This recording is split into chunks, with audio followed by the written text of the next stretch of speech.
in the future, every user, every account should be verified by name. She wants the names of everybody who's posting on social media in America. And that immediately, disturbed a lot of people, some of whom post anonymously. It's done all the time, as a really kind of unconstitutional, authoritarian sort of thing to do. Because after all, anonymous speech is traditional in the United States. The courts have protected it. A lot of people, including Ron DeSantis, pointed out that the Federalist Papers were published anonymously. Welcome to The Debrief, where we talk with the Washington Examiner's top journalists about the headlines they're covering and where the story's going next. I'm Sarah Bedford, and I'm here today with Chief Political Correspondent Byron York. Byron, this week, Republican presidential candidate Nikki Haley made some comments about a proposal that would require everyone to verify their actual identity to have access to a social media account. And this was not received well in Republican circles, or any circles, really. Is this a big gaffe for her? It was a pretty big gaffe. She really messed up. I mean, all the news has been positive about her lately. She has been going up in the polls everywhere, particularly in New Hampshire, but pretty much everywhere, nationally too. And so she goes on Fox News, and there's an audience for the show, and a woman in the audience says, what are the limits on free speech? Obviously you can't go into a crowded theater and yell fire, but there are people advocating killing Jews and all sorts of violence. I mean, what are the limits on this? And Nikki Haley says, well, we should always cherish our freedom of speech, but of course that doesn't apply to violent speech or threatening speech. And then she says, but we've really got to go after social media.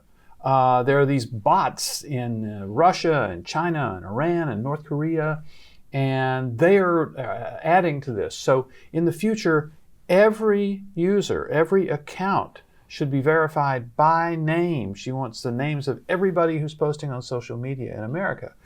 And that immediately, disturbed a lot of people, some of whom post anonymously. It's done all the time, as a really kind of unconstitutional, authoritarian sort of thing to do. Because after all, anonymous speech is traditional in the United States. The courts have protected it.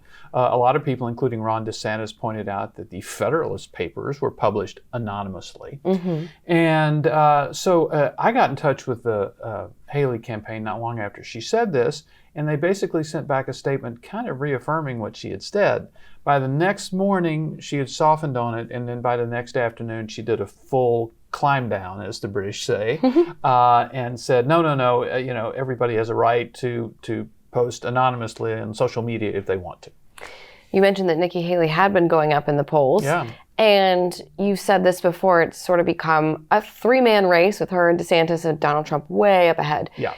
Tim Scott withdrew what feels like a million years ago, but it was just a few days ago. What's the incentive for the rest of these candidates, the Chris Christies, the Vivek Ramaswamis? Why, frankly, are they still in the race? There was a poll in New Hampshire where Chris Christie actually passed Ron DeSantis. Wow.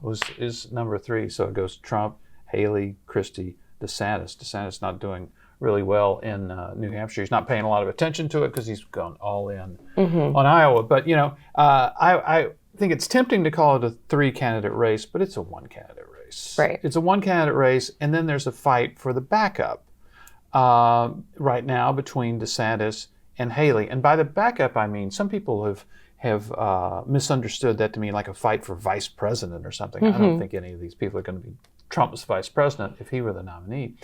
What it is a fight to be the nominee if Trump falters somehow, if the indictments bring him down, if something else happens, and if in some way Trump loses this big lead, somebody's got to be the nominee, and it would very, very likely be DeSantis or Haley.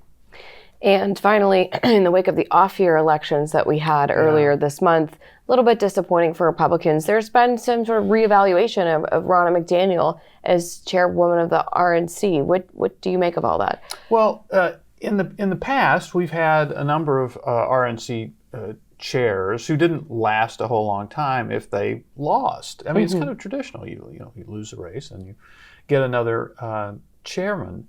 And with McDaniel, they obviously didn't do well in the 2018 midterms. And of course, a first-year president almost never does well in 2018.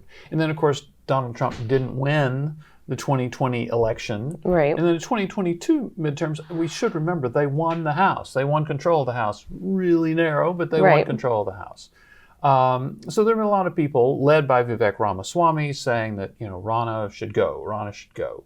And it's not a crazy idea to decide to change chairs with this next campaign coming. After all, back in after 2010, the Republican Party got rid of Michael Steele, their chairman, after they picked up 63 seats to take the House. So I wouldn't expect her tenure to be super long after this, but I don't think Vivek Ramaswamy is going to bring her down.